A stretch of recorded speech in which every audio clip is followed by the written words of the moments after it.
ici Laurie et Demi de Informe ton Toxico. La capsule d'aujourd'hui parlera de la santé mentale et de la toxicomanie et on adressera entre autres les sujets suivants. La définition d'un trouble concomitant, les psychoses simples et les psychoses toxiques, l'automédicamentation engendrée avec les troubles de santé mentale. Nous allons aussi parler des signes précurseurs à surveiller qui définissent un trouble concomitant et nous allons vous parler des traitements et des thérapies qui aident à traiter le trouble concomitant. Oui, donc pour terminer, comme à l'habitude, nous allons avoir un segment quiz. Donc, bon visionnement! Yeah! Donc, pour commencer la capsule d'aujourd'hui, nous allons vous donner la définition d'un trouble concomitant. Il est vraiment important de se souvenir de celui-ci car il sera souvent mentionné lors de la capsule. Donc, voici la définition d'un trouble concomitant. Un trouble concomitant signifie qu'un individu qui est atteint d'une maladie mentale ou de troubles de toxicomanie surgissent à des mêmes moments ou non.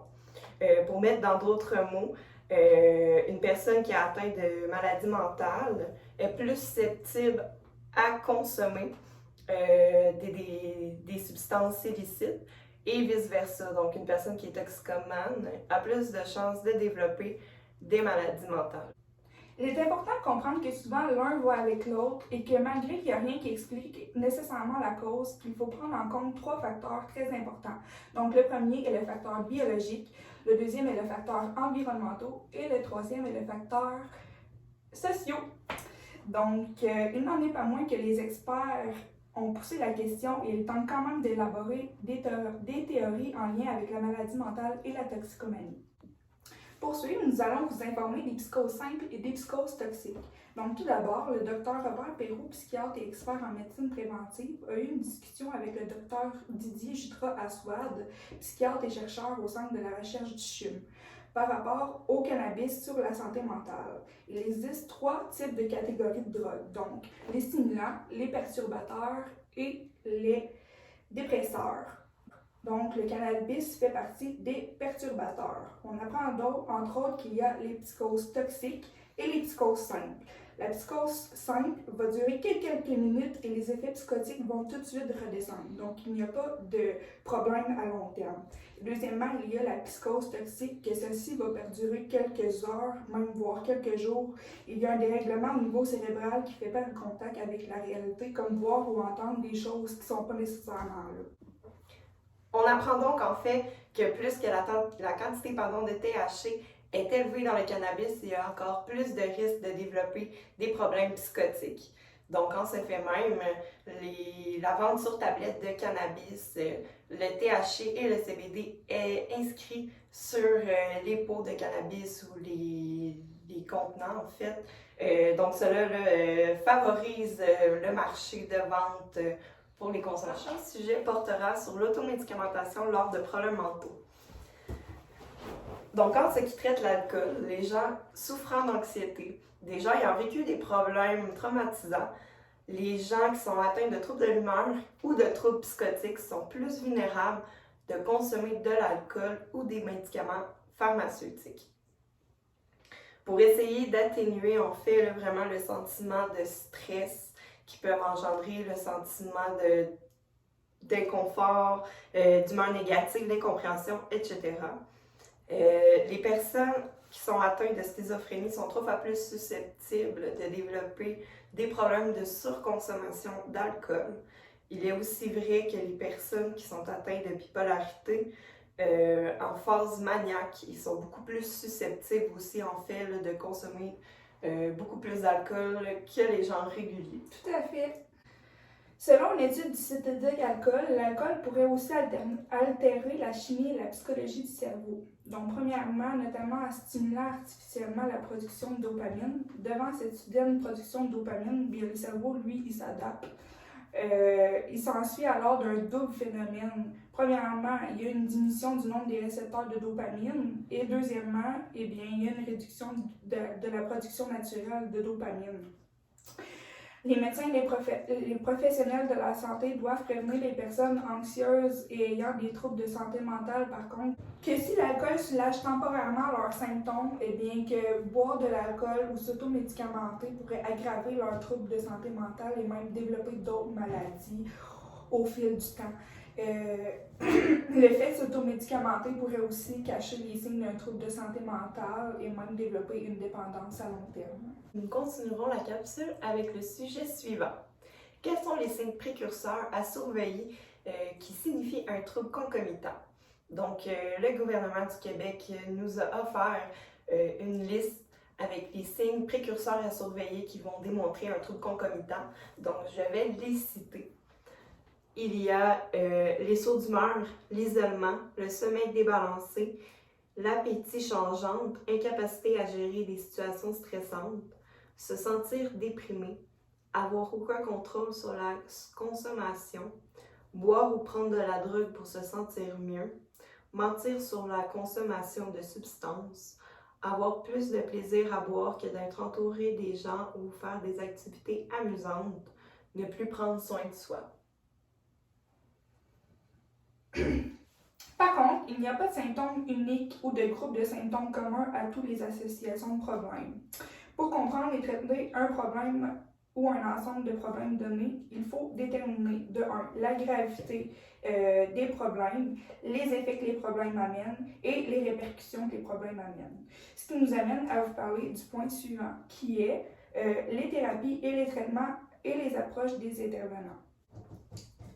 Les personnes ayant des troubles concomitants risquent d'avoir des problèmes médicaux, sociaux et affectifs plus graves que si elles étaient atteintes d'un trouble seul.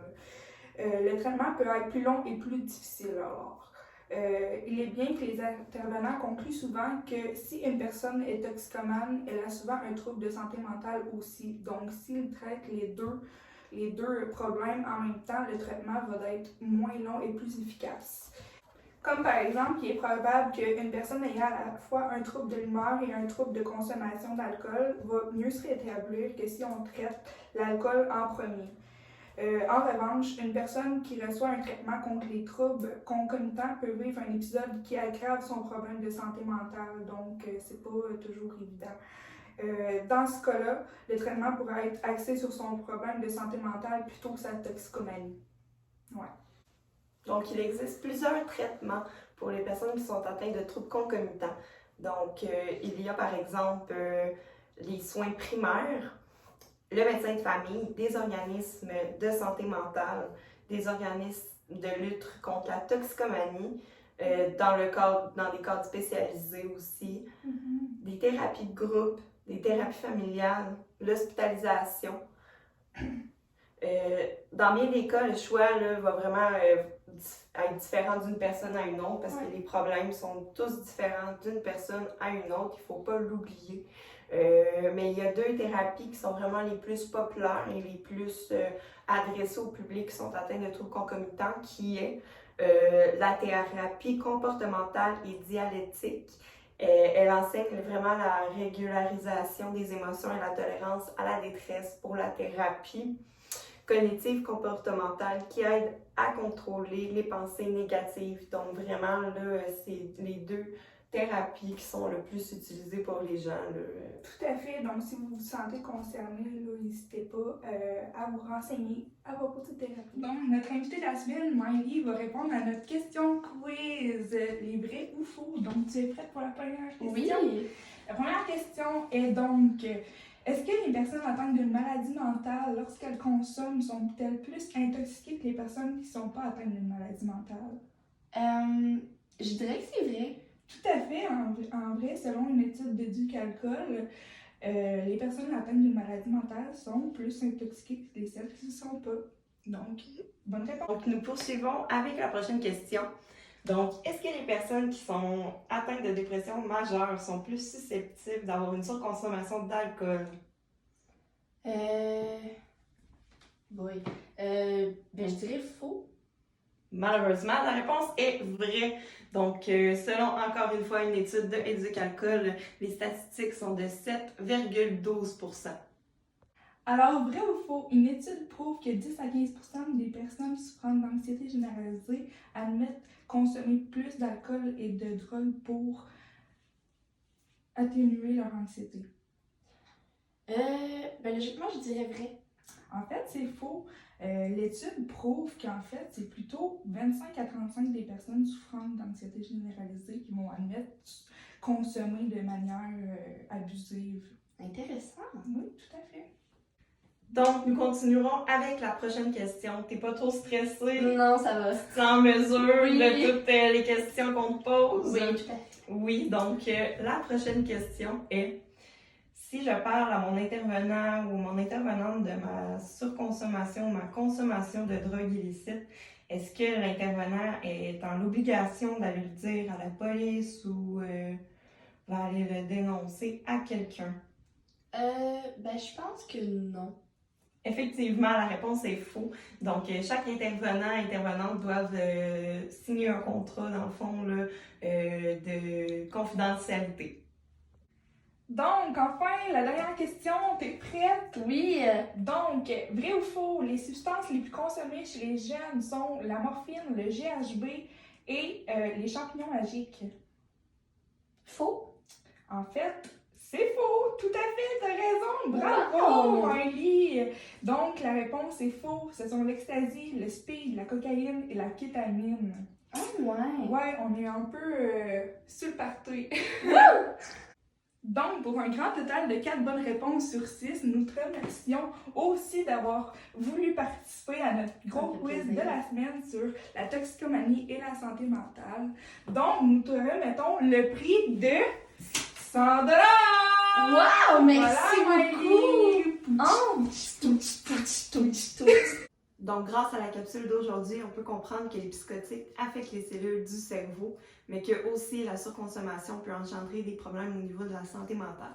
Donc, on espère qu'avec la capsule de cette semaine qui adressait le sujet de la toxicomanie et de la santé mentale, on a su répondre à plusieurs de vos questions.